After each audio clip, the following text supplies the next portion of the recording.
I stayed quiet the day they erased my name from the family trust, smiling as if it didn't matter, nodding as if I understood their reasons. The living room was bright, too bright, sunlight bouncing off framed photos of ancestors who would have been ashamed of what they were witnessing. My nephew cleared his throat and said it was just business.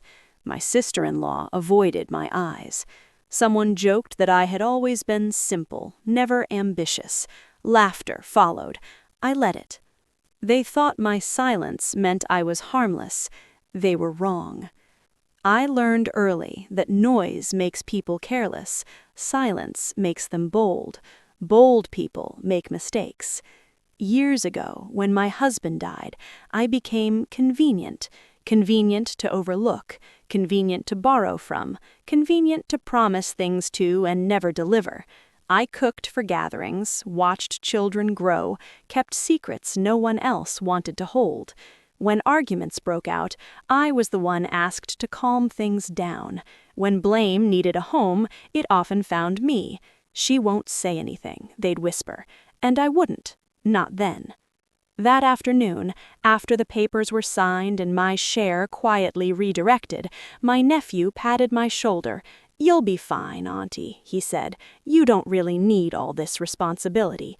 Responsibility. That was the word they used when they took my voice. I went home alone. I made tea. I lined up the cups neatly, even though no one was coming. My hands didn't shake. That scared me a little. I wasn't angry yet. I was clear. The first rumor reached me a week later, that I had agreed to the change, that I had said I didn't want the burden. The second rumor was worse, that I had been forgetful lately, that I wasn't fully capable. Concern, they called it. Protection. I listened. I thanked them for worrying. I took notes. I started gathering documents from old boxes, tax records, emails, handwritten ledgers my husband kept with obsessive care. Dates told stories, transfers told others. I noticed patterns, sudden decisions, rushed signatures, money moving right after funerals and weddings, always justified as temporary. Temporary had lasted years. They didn't notice me scanning files at the library. They didn't notice me sitting quietly during meetings, asking simple questions that sounded innocent. "Can you explain that again? I just want to understand." People love explaining things when they think you're slow. They reveal everything. Then the letter arrived, an official notice claiming I had missed deadlines, that my objections were invalid because I had never raised them. I laughed softly when I read it. Of course I hadn't. That was the point. I made one phone call, then another. A retired accountant who owed my husband a favor.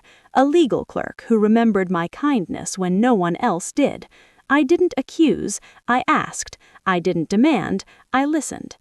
The picture came together quietly, beautifully. Funds diverted, authority abused, decisions made without consent and then justified after the fact, not illegal on the surface, careless underneath, very careless.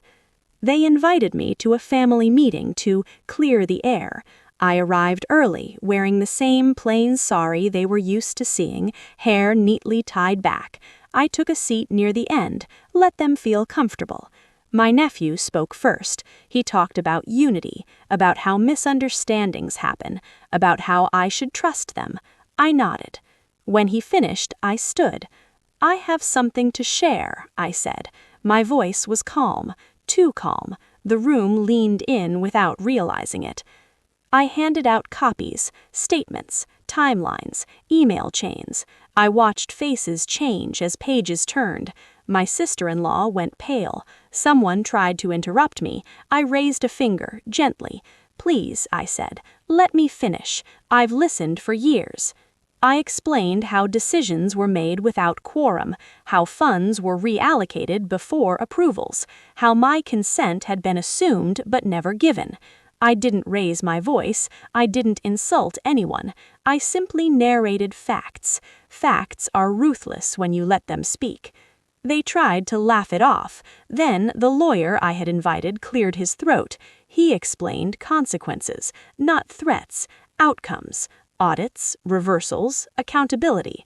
Silence fell, real silence, the kind that doesn't protect anyone. The hearing that followed wasn't dramatic, it was efficient. Authority restored, assets returned, titles corrected, apologies offered in hallways, in whispers, too late to matter. My nephew couldn't look at me, my sister-in-law cried. I felt nothing.